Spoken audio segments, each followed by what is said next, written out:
Welcome to a message from Legacy Financial. I'm Mike Mazel and I'm here with Robbie Kuhnheim. Today we're taking on the topic of tax loss harvesting. Robbie, not the easiest concept to understand, but very important for what we're doing here at Legacy. Could you try to explain what tax loss harvesting is? Absolutely, and it's certainly been a hot topic lately with the direction the markets have been going and the volatility we've seen. But one question that often comes up from our clients is when the markets are going down, as we saw earlier this year, what are we doing? One of the big things we're doing is tax loss harvesting. And as you alluded to, it's not the easiest concept to understand, so maybe it's easiest if we walk through an example. So if we're doing tax loss harvesting, let's say, for example, you bought an S&P 500 index fund, or we bought an S&P 500 index fund in our models. 30 days go by or more since we bought that, and that is now at a loss. Markets go down, it's at a loss. What we can do is go ahead and sell that and capture that loss.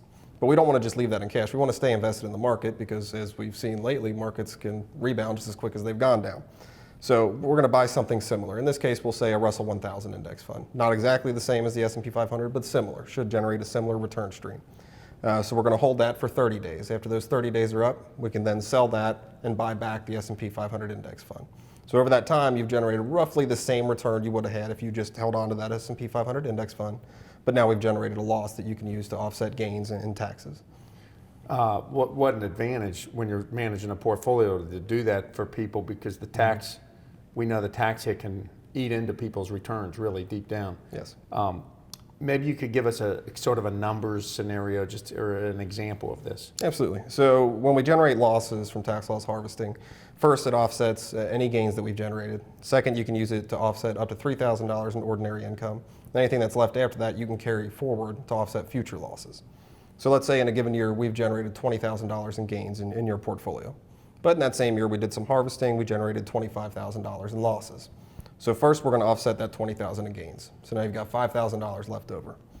We'll then offset $3,000 of ordinary income when you file your taxes, and you'll have $2,000 in losses to carry forward to offset future gains. So if in the following year we generate gains in your portfolio, you can use that $2,000 to offset it. That's a big impact really at the bottom line when you're not paying capital gains on $20,000 and then you're not paying income taxes on that $3,000 and the two for the following year. That has a major impact. Why don't we see this more often happening in the industry?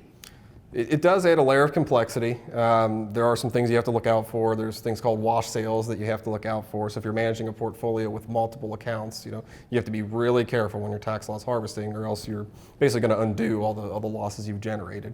What you see more common around most firms is they'll look for opportunities towards the end of the year. Which certainly isn't the most efficient. It's most efficient if you can look on a daily or even a weekly basis, or even a monthly basis, instead of just looking at the end of the year. But you have to have the systems and people behind you on that, and we've certainly built that out here and do have those capabilities. Well, Robbie, we thank you for your work on this. It's a lot of work, but it adds a lot of value. So absolutely. Again, that is why we like tax loss harvesting at Legacy, and thanks to Robbie for making it happen.